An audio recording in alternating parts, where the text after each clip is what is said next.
Après 2 ans de travail, nous pouvons dire assez franchement que c'était vraiment important pour avoir un mécanisme flexible qui peut ajouter nouveau dimension de travail avec société civile et société politique dans les pays de voisinage.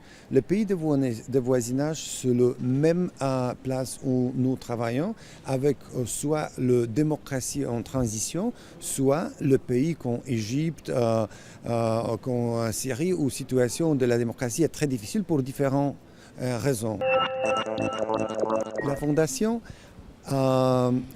donne de fonds.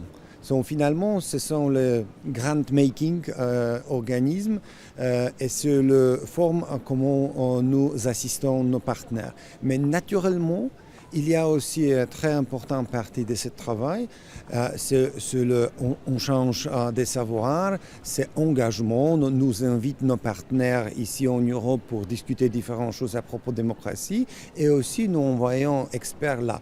Mais le plus important partie de ça, c'est vraiment la distribution de fonds vers nos partenaires. Le Conseil d'Europe, c'est l'organisme qui garde standard. C'est la question de distribution, diffusion des standards. Mais nous travaillons beaucoup plus près de terrain.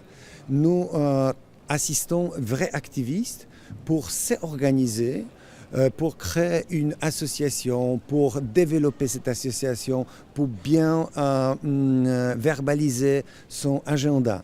Finalement, c'est assistance du base.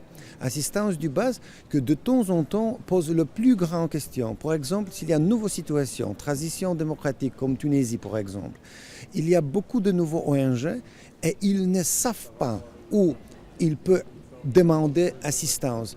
C'est très simple de temps en temps assistance, juste pour louer un bureau ou par exemple pour un employé comptable.